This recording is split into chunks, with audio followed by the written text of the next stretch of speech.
So, um, this is my River Dee project that I've been working on for quite a while now. So first of all, I was going to speak a little bit about projects themselves and why I'm doing a project, or why I started this particular project, because I've got a couple of others on the go now, which is another reason why this one isn't finished. But just in general, as photographers, projects are a good idea to get involved with, rather than just going out and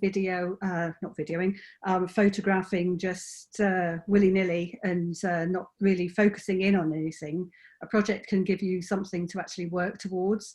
If you're passionate about something, have another hobby, it's a good thing to work with creating a project around that. You can challenge your skills. So for example, if you're not into black and white, you could do a black and white project. If you are trying to practice macro, you could do some kind of macro project, etc. So you can challenge your skills. It helps to build up a portfolio, gives you a way to create and build, especially if you're just starting, build up a body of work. If, like me and quite a few others of you, I'm sure, in the room or virtual room, have been photographing for an awfully long time, sometimes you can lose your mojo a little bit, which I definitely have this year. I don't know about anybody else this year, but I've lost mine a little bit. So it can help rejuvenate your passion if you've actually got a reason for going out shooting. But most of all, and the most important word in there, is fun. You've got to enjoy it. If you're not enjoying it, then why are you doing it, basically? So now, why did I start off on this particular project? I was living in the Netherlands, lived in the Netherlands between 2010 and 2017 near The Hague. And I built up quite a large portfolio, funnily enough, of windmills. And Dutch landscapes and landmarks, predominantly in black and white. And there really is, although there is an abundance of windmills, and I by no means photograph them all, there is an awful lot of them, and there's only so often you can take a photograph of a landscape with a focal point being a windmill. But anyways, there's lots of lovely architecture, and I love doing architecture and landmark photography. So that's the kind of thing that I was doing when I was there. As you can see, predominantly in black and white, and that has continued even today. But if nature gives me something wonderful, then colour does come into it as well. So while I was there, I started my business in interiors photography. So this is what I've been doing for work for the past 10 years, is photographing interiors and architectural photography. So these are some from since I've been back in Scotland. Just giving you an idea of what I do on a daily basis, or at least I wish it was a daily basis at the moment. It certainly isn't right now. It is starting to build up again, but I had a good 5 months with no work. So generally, you know, exterior shots, wide shots, detail shots, and relationships of spaces is what goes on in the photography that I do commercially. So now, why the River Dee? When I came back. So I knew that we'd be moving back from the Netherlands in 2017. I wasn't quite sure how I felt about moving back to Stonehaven, to be totally honest. 3 years on, I'm very happy, and I'm glad I'm here. But at the time, it was a big move psychologically. So I needed something that would help me to settle back in, give me a bit of focus, sense of purpose, because obviously I was starting up my business all over again after 6 years of building a business up in the Netherlands. I suddenly had to start again back here.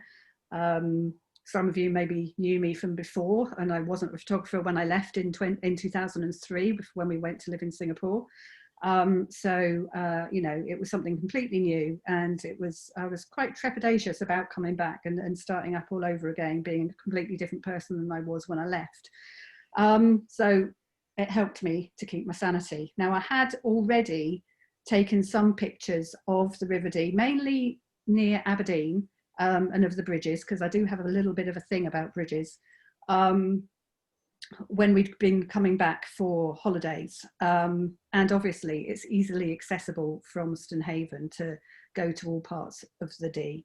So that's why I chose the River Dee as a project. And so my focus was basically from source to sea. Now, the River Dee is very long. It is 85 miles from the heart of the Cairngorm Mountains down to the North Sea. So it flows through all manner of landscapes, and landscape being my thing, from the Cairngorm Plateau at the Wells of Dee on Brer Riach, which is the third highest mountain in the UK, at 4,000 feet. But I've yet to gain either the confidence or the fitness to be able to go up there yet. So don't expect any particularly mountainous views tonight. It falls over the edge of the Falls of Dee, over a near vertical corrie, crashing down into the Larrick Grew, descending into Glen Dee, and growing as 17 tributaries join the main river. And as it flows through this rugged landscape, through the yet to be captured towns, I must admit I have mainly concentrated so far on the river and mainly landscape and bridges until we get to Aberdeen, and there's a few more architectural things in Aberdeen itself. It goes through agricultural land, through to the outskirts of the city with the modern architecture, bridges, recreational activities, the industrial harbour, and out to sea.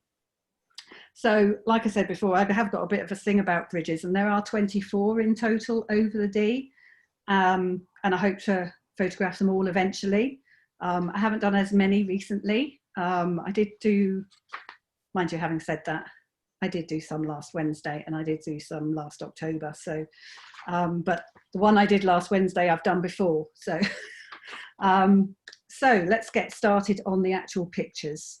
So the furthest I've been west so far is just west of the Linn of Dee. So basically as far west as it is possible really to go by road that is easily accessible. Everything else from there is walking in. So as you can see, I'm up high. I had the drone out last Wednesday.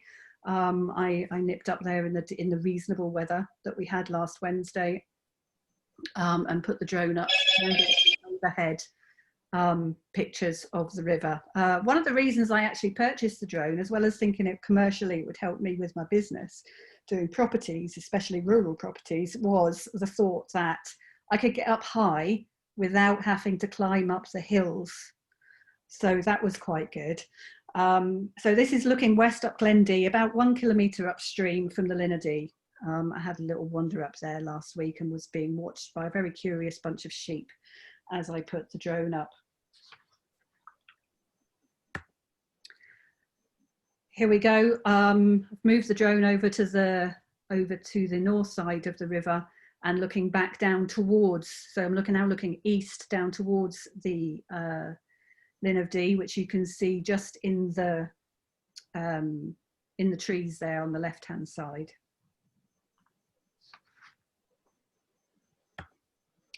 And the Linn of Dee itself. So this one was taken back in 2017. Pat, you've seen this one before. So it's looking downstream towards the bridge from the west as the river starts to rush through the gorge of the Linn of Dee.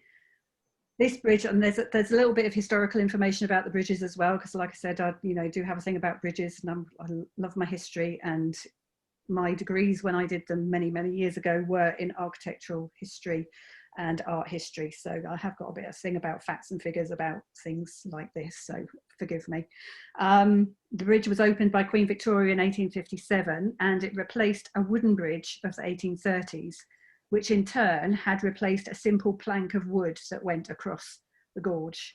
Can you imagine going across the Linn of Dee on a plank of wood?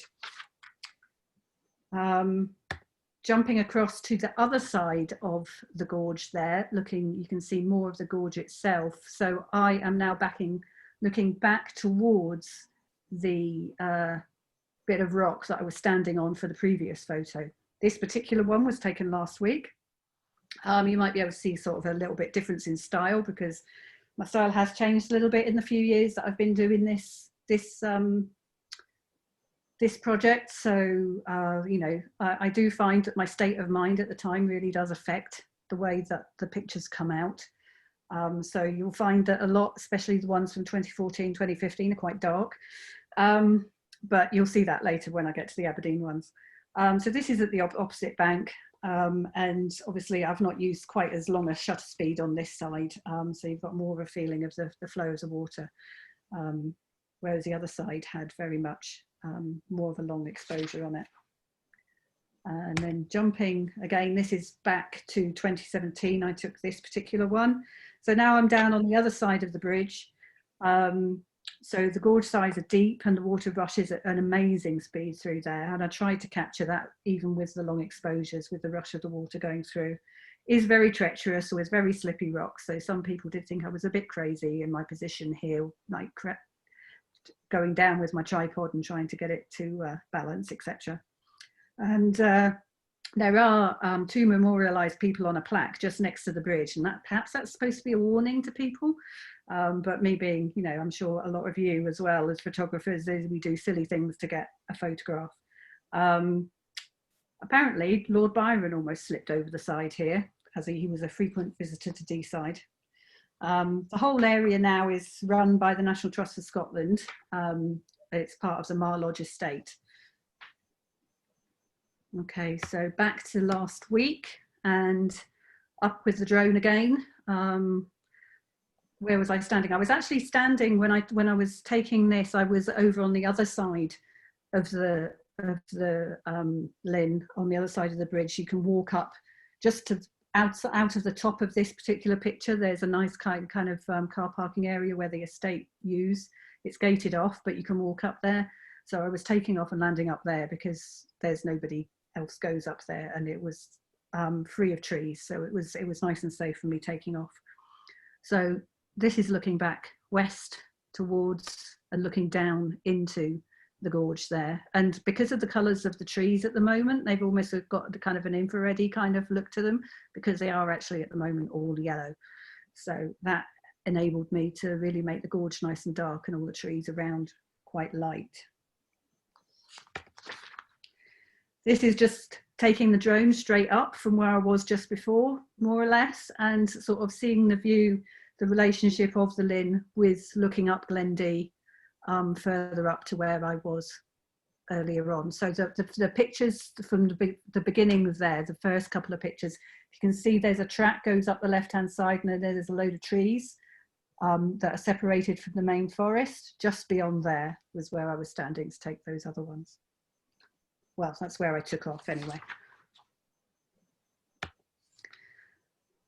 Okay, and jumping back to 2017. So as you can see, I'm showing these in kind of geographical order, going west to east, whereas, you know, obviously they were taken in at different times. So again, looking down the gorge now, looking east from where that previous one was, just almost swiveling around and looking at the gorge going down. You know, you've got the big pine trees framing the gorge there.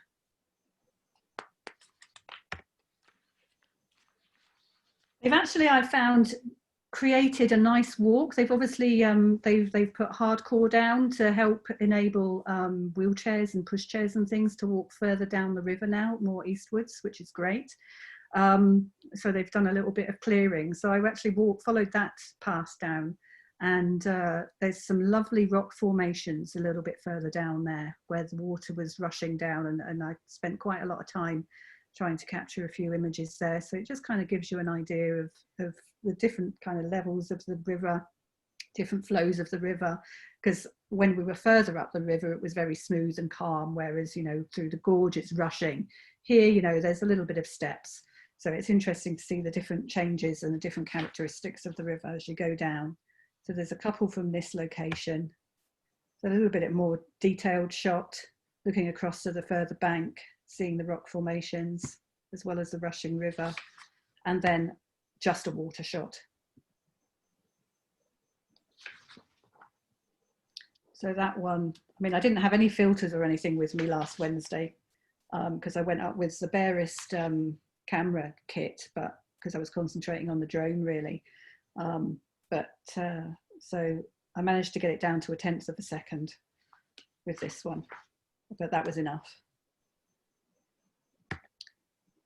Okay, right, so now we're kind of halfway back to Braemar. There are some fantastic little, there's two laybys, hidden laybys on the road there, which are absolutely brilliant views there. There's a huge fat, like almost 180-degree panoramic, beautiful view, looking up west and looking down east towards Braemar. So there's a few images from this spot as well. So I put the drone up. This is looking west back up towards Mar Lodge, and you've got the river meandering through the pine forest and the plain, and you've got the start of the floodplain there, and it's really calm after, if you consider what the gorge was like just upriver from here, and you start to see little tributaries coming in, and it really does just meander through this plain here. This one's an older one, so same view, but this is actually with the camera at the same viewpoint almost. This is from just that lay-by I was speaking about. This is a zoomed in view. Well, not very it's zoomed in actually. When I look at it, it's 40 millimeters. But you can tell the difference between getting up high and really looking down on it and then looking through the trees on it. And obviously this one was snowy.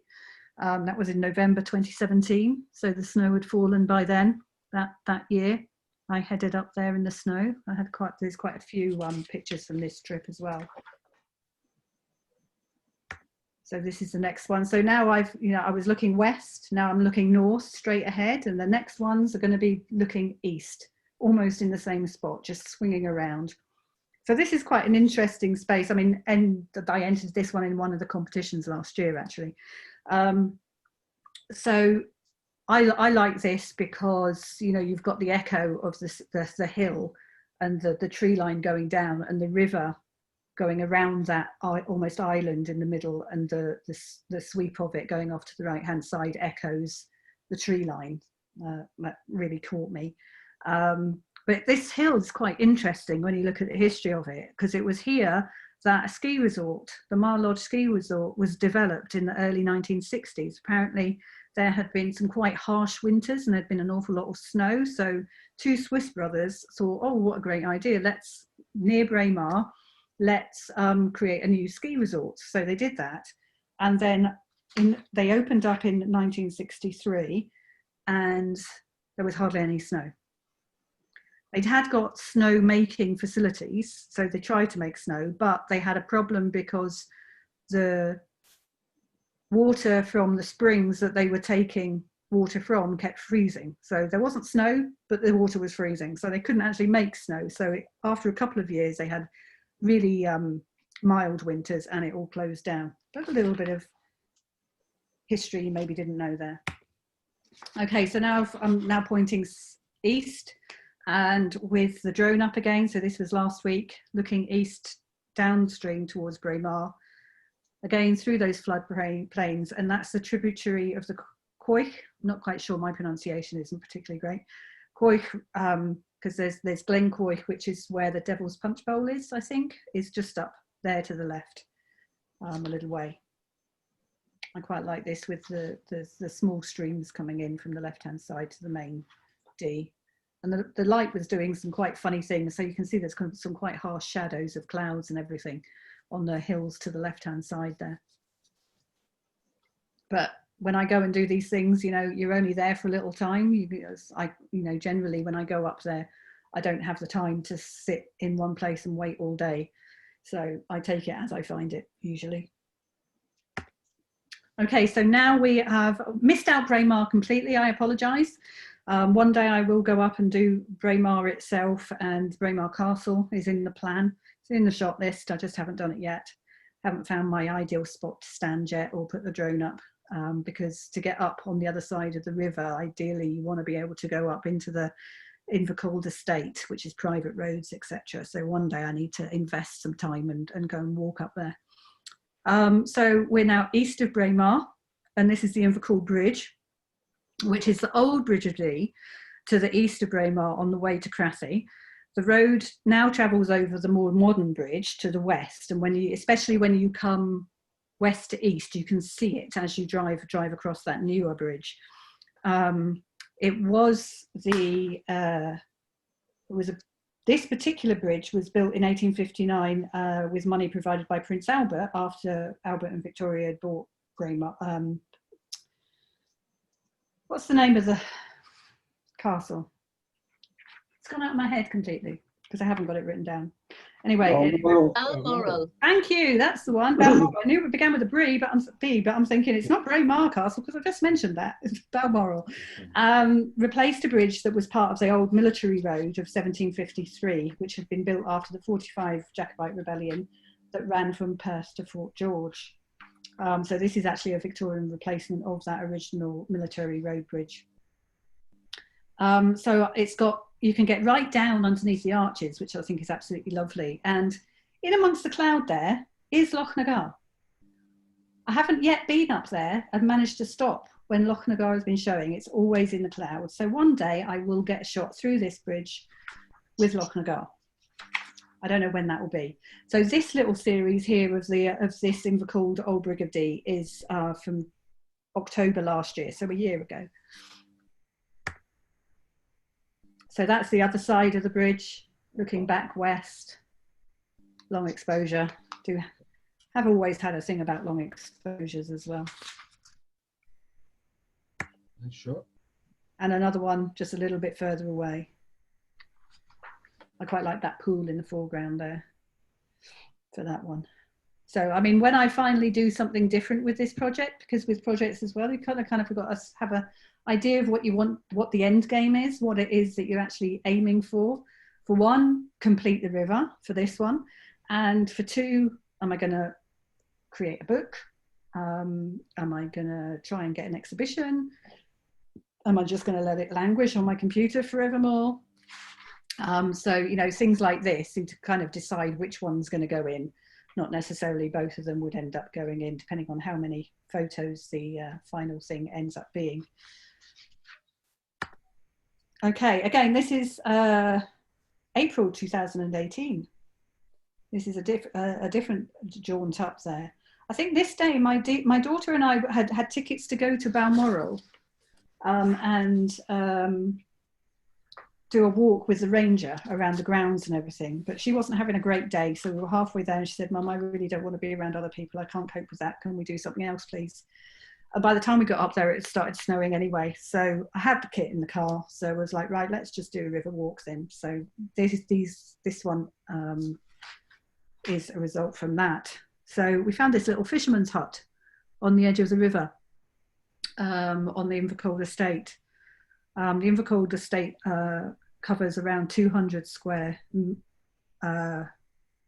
meters, miles, must be miles, of Royal Deeside between Braemar and Ballater. And I mean, as everyone knows, I'm sure, fishing's a principal attraction for the River Dee, and is the lifeblood of some of these estates up there, and they depend on it for their living. So this is just like a little fisherman's shelter on the side there, and you can just see the ghost of the hills behind. This is looking west again, looking back up the river. This was yet another trip. It must have snowed quite a lot. That was quite the harsh winter. 2017, 2018 was a harsh winter, wasn't it? So this was early on in the project. This is November 2017. I came back to Stonehaven in July 2017. So this is when I was going gung-ho. So I headed up when the snow was down. And I think the snow really helps this picture because it covers up an awful lot of sins in the rubble and the pebbles and stones there in the foreground. So this is, again, near Ballater, just to the west of Ballater. So the two hills you can see there, I've got written down, but I can't pronounce them for the life of me. Craig Gubus and Craig Namban, I think. And just behind me on the opposite bank, I haven't photographed it yet because I'm a little bit reticent about photographing it because it's private property, is Abergeldy Castle. It's the one that was almost swept away in the big floods a few years ago. And along the banks underneath the castle, you can really see the damage and where they've had to shore up the banks and everything to keep the castle safe. So perhaps one day I'll photograph that castle, but I feel a bit bad photographing private property. Okay, down the river quite a lot. So we've missed out Ballater completely. It does exist. I will go back one day. I think the towns, what I'll probably do is because they have got bridges, so I do need to go and do the bridges. And I did go to Ballater Bridge and I did take some pictures there, but I've not been happy with anything I've taken. There's no good angle on it. I mean, I think if I was doing colour, then it can get some gorgeous autumn light and low light and everything shining off the stonework of the bridge at certain times of day. But it's a black and white project, so that doesn't help me. So I'll probably do a lot of these things and perhaps with the drone up in the air. So it's taking more of an overview shot, a bird's eye view. So this is the bridge at Patach. Anyone that is local and grew up in Stonehaven may remember the days of when the Har is in Stonehaven, but it's gorgeous, really hot inland, driving up as older teenagers and jumping off in summer. Anybody else? No, everyone's very quiet, but you're probably all on mute, aren't you? Yeah, that's something that we used to do. We used to go up there on a summer's day, and there's a field on the other side of the bridge there, where opposite where the cafe is now. And we used to have picnics there and swim in the river and jump off the bridge. But there we go, reminiscing. So this bridge dates from about 1813 and meant that travellers coming over the Cairngorm Mount no longer had to navigate through the Inchbar Ford, which, when the river is low, is still visible just below the bridge. There was a ferry there when the river was high, and apparently there's a legend of a mischievous kelpie who was fond of tipping the ferry boat over. Did you know? Okay, so here's an overhead picture of Banchory. So Banchory does exist in this project at the moment. I wasn't particularly happy with this when I first took it and processed it. I was like, oh, it's a bit of a nothing shot. But coming back to it a year later, I'm like, oh, actually, that's okay. It's not too bad. It isn't as bad as I thought it was. So I might well go again. It's getting the right angle and finding the right spot to be able to put the drone up safely and fly around and get good angles. But you can see Clochnaben, just a little dimple in the back, top left-hand side there on the ridge behind.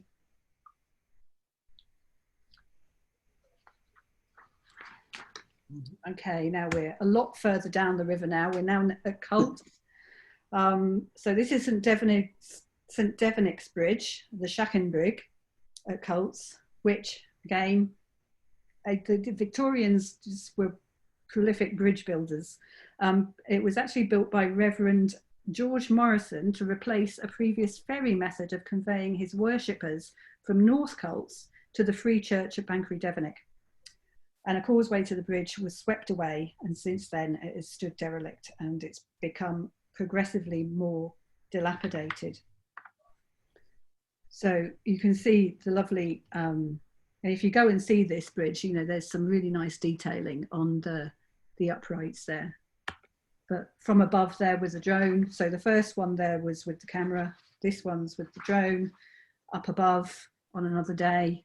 But you can see it is just, there is, you know, there's no planks or anything there. And that second one on the left-hand side is just a support, because there is a little bit of river that goes behind what is an island there. And so you can't get across at all from the other side. Okay, so now we're in Cults, so we're getting much further down and into the city now. So it gets more architectural from here on in, but the river has to feature, obviously, because it's a River Dee project. So here we've got the more modern Robert Gordon's Sir Ian Wood building. It's the business school there. So I spent a while, one day, playing around with long exposures, short exposures, trying to decide what to do. But at the time this is from August 2018. So I was still very much into my long exposures. So long exposure is what we have. Whether I'll go back and try something different again, I don't know. But there was a really bright sunny day that day. And again, it was a case of, you know, I have the opportunity of 2 hours right now. My sons are at Games Workshop. I can photograph today. So that's what I did that Sunday afternoon. Okay, so now here we go. There's a really good angle of the city, which shows all the spires and the high rises and the river. There's Hill Wood car park.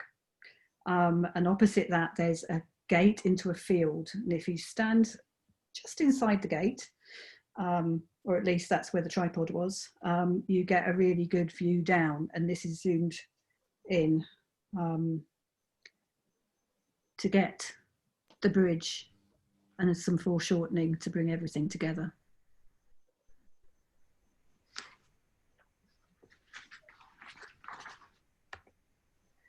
Same place, different day, obviously. And this is dated. Can you tell why it's dated? How can you tell that this is dated? It's got the wind farm in. So you can tell, you know, you can kind of date this. So it just kind of goes to show that you can get different moods and different ideas of similar views just by going to the same spot again and again and see what it gives you. So this obviously was in the summertime. We've got the bales in the, you know, late summer, early autumn, got the bales in the fields. It's quite strong sunlight, but again, it's one of those days, you know, this is the time I've got, so this is what I'm going to do.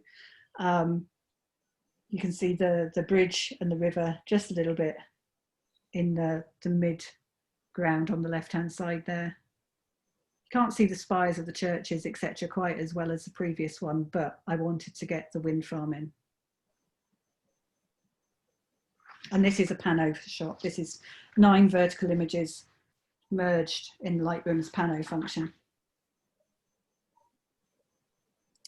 Okay, so the next one, this is actually the first picture that I took. This is like date-wise. This is the first one that I took, which is from September 2014. It was a visit back to Aberdeen while I was still living away. And as I said before, you can tell what my mood was that particular day. The reason I was in such a dark mood was I just dropped off my eldest son at university and was about to get on a flight back to Holland and abandon him in Scotland for uni. So I wasn't in the best frame of mind, but going out and taking photographs helped to calm my mind down a little bit.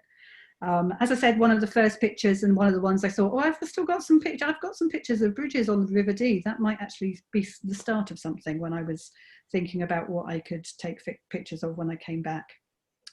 So a little bit of history about the bridge, of course. It was built with a bequest from Bishop Elphinston, and it opened originally in 1527. Built with granite and Elgin sandstone, making the city accessible from the south, being the end of the old Causey Manse, which goes past Stonehaven at Cowie. And it was also the medieval drovers' road from Stonehaven. It was almost completely rebuilt in 1718 to 23 and widened in 1814 from 14 to 26 feet wide. And until 1832, it was still the only access to Aberdeen from the south. And then we have one from the same day, from the other side, but with a long exposure, of course. And as you can see a little bit on this side, it's still got its the original 16th century piers, coats of arms, and the passing places, the little semicircular promontories that you can see between the arches, the little passing of places for people walking across. Okay, not quite so moody. So this is when I'm trying to capture the bridges within the city. And this day, yeah, 10th of February 2019, so this was last year. I think so I was working, because sometimes if I have work in Aberdeen or anywhere, or Royne or Banchory or anywhere that is near the river and I've got the time, I'll stop and try and take a few shots and get them into the project as well. So this is looking eastward towards the King George VI Bridge, built in 1938 to 41. You've got Allen Vale Cemetery on the left-hand side there, and you can just about see the Duthie Gardens obelisk there. And not very busy, but probably because it's February. A few walkers, very popular place for walkers to go. if you live in the city.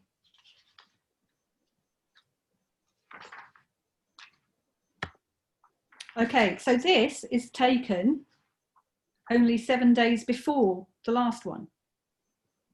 So the previous one was the 10th of February 2019, and this is the 3rd of February 2019.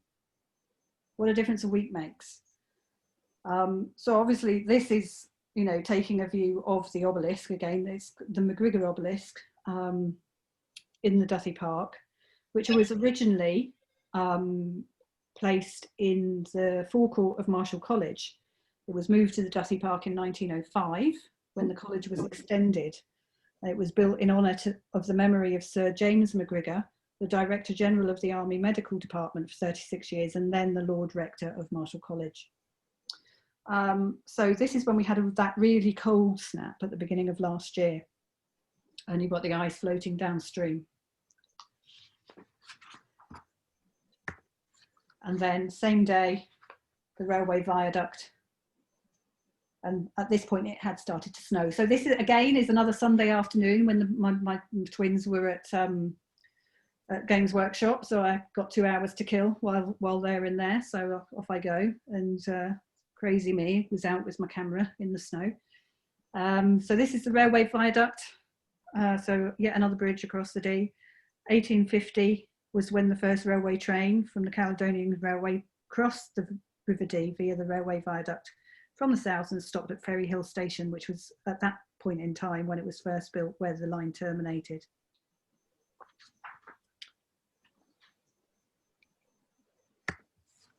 Okay, back to long exposures again. So I called this one New and Old because it's the two bridges going across to Torry there. You've got the Queen Elizabeth Bridge of 1984 on the left-hand side, modern concrete structure, and the Wellington Suspension Bridge from 1830, which replaced the Craiglug Ferry in 1831. So, I mean, the Wellington Suspension Bridge is now closed to traffic. It's just a pedestrian bridge and a beautiful bridge. Designed by Captain Samuel Brown and the Aberdeen city architect John Smith, was opened to pedestrians in November 1830 and to traffic in May 1831. There used to be a toll house beside it, as it served as an entrance to Aberdeen from the south, from the new Stonehaven Turnpike Road that had opened in 1799. So it became the second bridge across the Dee, as well as the old River Dee. The roadway is narrow. Arches in the towers perhaps only wide enough for single file traffic, and hence the need for the replacement. And when the new bridge opened in 1984, it was closed to vehicles. And again, this is a panorama. So this is 7 vertical images stitched together. And each one was 60 seconds.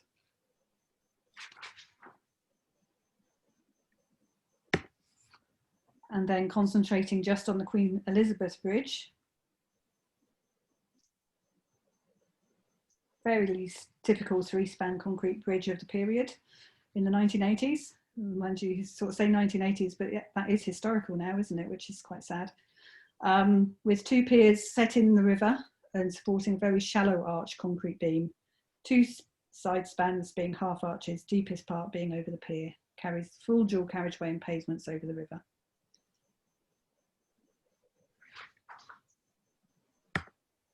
Okay, a little bit more architectural now. The rowing clubs. So the Aberdeen Schools Rowing Association and Aberdeen University Rowing Club houses are on the banks of the river. They're beautiful colours actually, and I do want to do this one in colour when it's really good light. But getting it actually so that it's good light, there aren't any rowers on the steps, and it's high tide is quite tricky, getting all that timing together. Because usually if it's high tide, the rowers are out because they have to wait for high tide. And you've also got the Victorian terraces of behind there as well. So the next one, it shows some people. Might be the first picture with people in, might be the only picture with people in. Okay. So here we have industry and leisure with the rowers on the River Dee and a bridge. So this was actually taken on the 6th of January last year in 2019. Can you imagine going rowing on 6th of January, but if the tide's high and the weather's good, I suppose you do what you do, don't you, if that's your thing. So this is the Victoria Bridge behind there, which links Torry and Aberdeen, built in response to the River Dee ferry disaster in 1876. And it opened up in May 1881. So originally there was a rope pulley ferry there, operated on a pulley system attached by a rope to each riverbank, which allowed it to be pulled across the river without the need for an engine, rails, sails or rudder on the boat. But on the 5th of April in 1876, 32 people drowned in the mouth of the River Dee when their ferry boat capsized because it was overcrowded, and the fast-flowing current and the poorly spliced wire rope were blamed for it. Because, I mean, it's a tidal part of the river and can be subject to the powerful currents. So that bridge ended up being built there. And behind you've got the cranes and the boat and the oil service boats, etc., starting to show more about what the city of Aberdeen and the harbour of Aberdeen is all about.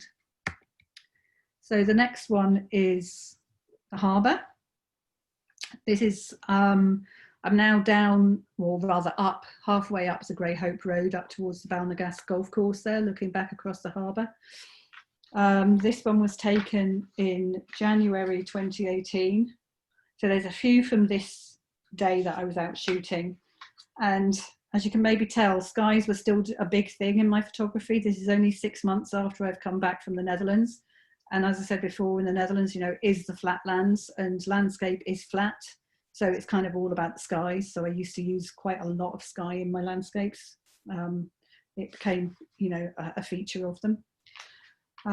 So this is showing the entirety of the harbour. I really want to put the drone up, but to do that, really, I ought to ask for permission from the harbour master, and I'm not sure if I'd get it. I have seen online, lots of people have posted pictures of the harbour from drones, etc., but I'm not quite sure whether they did it legally or not. So why is the harbour so important to Aberdeen? It's Europe's premier marine support centre for the oil and gas industry and the main commercial port serving North East Scotland. The harbour is the oldest existing business in the UK, which was news to me when I put this together last year. It was founded in 1136, and it's got a near 900-year history. Fishing, shipbuilding, textiles and global transportation of stone from the city's famous quarries have all relied on the facilities of this essential North Sea gateway. The lives of generations of Aberdonians have been affected and shaped by the harbour since King David I of Scotland granted the bishops of Aberdeen the right to levy a tithe on all ships trading at the port in 1136. Harbour weathered an extensive punishment during World War II when it was significantly attacked because it was a strategic target for the enemy aircraft. So the majority of the buildings and everything around here is fairly modern. We're very lucky actually that a lot of the city wasn't flattened and we've still got older buildings there. Zooming in on a little bit of detail of that part of the harbour. I really love the shapes of these Caledonian oil drums. This is a really nice picture in colour, I must admit. It's got lovely blues to it, but this is a black and white project. So, hey ho. And this was taken in January as well. So there was actually ice floating down the river that day as well. Actually, that day I saw a lovely otter making his way down the river too. He kept popping his head up. But I didn't have a zoom lens with me. And to be honest, none of my zoom lenses are long enough anyway to be able to do justice to any wildlife photography. Okay, moving on a little bit, just kind of swinging the camera around and concentrating there on Fitty and the old customs house, new customs house. And you can just about see the Aberdeen Bay behind there. And again, lots of sky in there.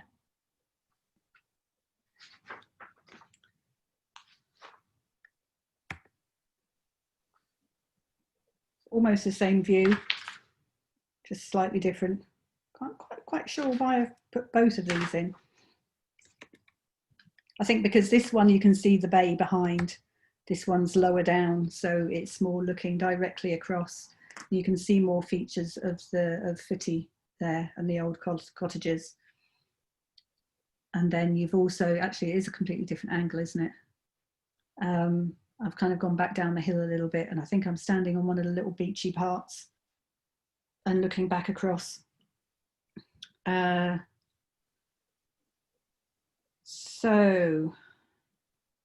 the Fitty itself was designed and built and designed by John Smith again, creating a 19th century fishing community. And he is also the architect that's responsible for the transformation of Balmoral Castle. And you've got Footy Silver Darlings restaurant in the old customs house, and then you've got the new customs house building with the North Breakwater beyond, looking out towards the North Sea. So then we concentrate just on the customs houses and the breakwaters. So you've got the old Harbour Masters Station, which is the roundhouse that you see first there, and the new customs house across from the South Breakwater with its light. The old customs house is now the Silver Darlings restaurant. I really don't need to be telling you lot this, do I? I'm sure you all know all this information because we're more local. The last people I gave this presentation to were from much further south, so maybe didn't know so much of the history. So it was built in 1798. Distinctive building is octagonal and comprises a white tiled base with a steeply sloping slate roof rising beyond an external balcony to a control tower.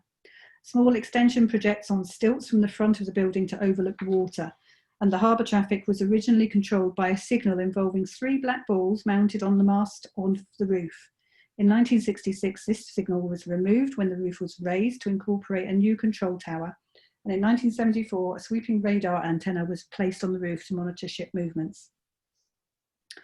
In 1986, Queen Elizabeth II unveiled a plaque on the roundhouse to commemorate the 850th anniversary of a charter issued to the Bishop of Aberdeen by King David I, which was the first recorded reference to Aberdeen Harbour. It's now an office, which was reoccupied after refurbishment in 2006-09.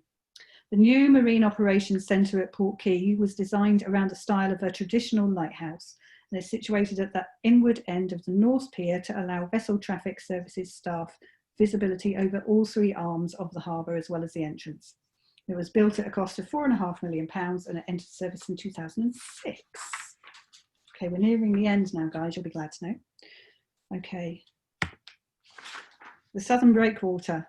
As you can see, this is again one of the pictures that I had already had in my archive when I moved back. And as you can see, it's quite dark. This one's October 2015. So I must have not been in a great mood that day either. This is the concrete breakwater at the end of the harbour, which was in the river, which was constructed between 1869 and 1874. It's much larger than in the breakwater, intended to improve the harbour by sheltering the navigation channel from easterly weather at the end of the South Breakwater, 1870-73. So it's got lantern with 3 lights facing north, and in front it's got a single electric unit. This light remains in use even today as an aid to navigation. And then lastly, we have what the breakwater is protecting the river from and the harbour from, the North Sea. This one was taken during the Beast from the East in March 2018. You've got the crashing waves there coming in and the a nicer detail of the not lighthouse, the beacon at the end there as well. So although I haven't been to the source yet, I've definitely been to the sea. One day I will get up to the source. I need to get in physical training and stamina to be able to do that, I think.